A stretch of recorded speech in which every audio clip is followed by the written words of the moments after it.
ಪ್ರಯಾಗ್ರಾಜ್ನ ಮಹಾಕುಂಭಮೇಳ ಇವತ್ತಿಗೆ ಸಂಪನ್ನವಾಗ್ತಾ ಇದೆ. 64 ಕೋಟಿಗಿಂತ ಹೆಚ್ಚಿನ ಭಕ್ತರು ಬಂದು ಇಲ್ಲಿ ಪುಣ್ಯ ಸ್ನಾನವನ್ನು ಮಾಡಿಕೊಂಡು ಹೋಗಿದ್ದಾರೆ. ಇದು ಬರೀ ದಾಖಲೆ ಆಗಲ್ಲ, ವಿಶ್ವ ದಾಖಲೆ ಅಂತ ಹೇಳಿ ಇಲ್ಲಿ ಮಾತಾಡ್ತಾ ಇದ್ದಾರೆ.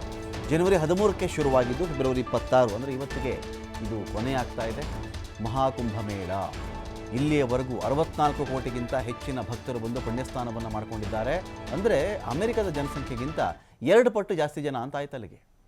ಅಮೆರಿಕದ ಭೂಭಾಗ ಇದೆಯಲ್ಲ, ಭಾರತಕ್ಕಿಂತ 3 ಪಟ್ಟು ದೊಡ್ಡದು. ಜನಸಂಖ್ಯೆ ಅಂತ ಬಂದಾಗ 34 ಕೋಟಿ ಜನಸಂಖ್ಯೆ ಅಷ್ಟೇ ಇರೋದು ಅಮೆರಿಕದಲ್ಲಿ. ಭಾರತಕ್ಕಿಂತ 3 ಪಟ್ಟು ದೊಡ್ಡದು ಭೂಮಿ. ಜನಸಂಖ್ಯೆ ಬರೀ ಒಂದು 34 ಕೋಟಿ ಜನ ಇದ್ದಾರಲ್ಲಿ ಅಂತ.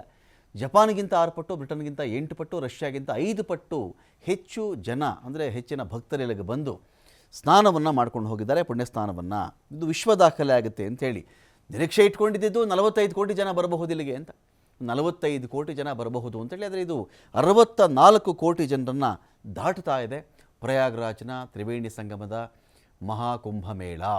ಈ ಬರೀ ತ್ರಿವೇಣಿ ಸಂಗಮದಲ್ಲಿ ಸ್ನಾನ ಮಾಡಬೇಕು ಅಂತ ಅನೇಕರು ಬಂದರೂ ಕೂಡ ಅಲ್ಲಿಂದ ಸಾಕಷ್ಟು ದೂರ, ಒಂದು 8 ಕಿಲೋಮೀಟರ್ಗೂ ಸ್ನಾನ ಘಟ್ಟಗಳನ್ನು ನಿರ್ಮಾಣ ಮಾಡಲಾಗಿತ್ತು. ಇಲ್ಲಿ ಅದನ್ನು 12 ಕಿಲೋಮೀಟರ್ಗೆ ಎಕ್ಸ್ಟೆಂಡ್ ಮಾಡಿದ್ರು. ಇಲ್ಲಿ ಜನ ಜಾಸ್ತಿ ಆಗ್ತಾ ಇದ್ದಾರೆ, ಸಾಲ್ತಾ ಇಲ್ಲ ಅಂಥೇಳಿ ಕೋಟ್ಯಂತರ ಭಕ್ತರನ್ನು ಹೊತ್ಕೊಂಡು ಬಂದಂಥ ರೈಲಿನ ಟ್ರಿಪ್ಗಳ ಸಂಖ್ಯೆ 14,000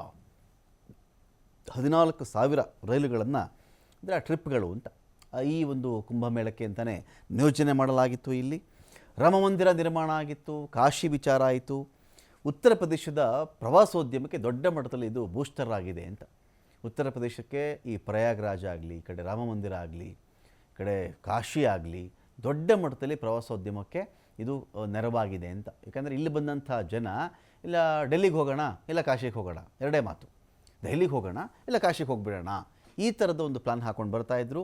ನಿಮಗೆ ಕಾಶಿಯಲ್ಲಿಯೂ ಕೂಡ ಇಲ್ಲಿಗೆ ಬಂದಂಥವ್ರು ಸ್ನಾನ ಎಲ್ಲ ಮಾಡ್ಕೊಳ್ತಾರೆ, ಕಾಶಿಗೆ ಹೋಗೋಣ ಅಂತ ಹೋಗ್ತಾರಲ್ಲ, 9 ಗಂಟೆಗಳ ಕಾಲ ಕ್ಯೂನಲ್ಲಿ ನಿಂತ್ಕೊಳ್ತಾ ಇದ್ದಾರೆ ಜನ ಅಲ್ಲಿ ಕಾಶಿ ವಿಶ್ವನಾಥನ ದರ್ಶನವನ್ನು ಮಾಡ್ಕೊಳ್ಬೇಕು ಅಂಥೇಳಿ. ಕುಂಭಮೇಳಕ್ಕೆ ಭೇಟಿ ಕೊಟ್ಟಂಥವ್ರು ಅಯೋಧ್ಯೆಗೂ ಭೇಟಿ ಕೊಡ್ತಾ ಇದ್ದಾರೆ, ಈ ಕಡೆ ಕಾಶಿಗೂ ಕೂಡ ಭೇಟಿಯನ್ನು ಕೊಡ್ತಾ ಇದ್ದಾರೆ.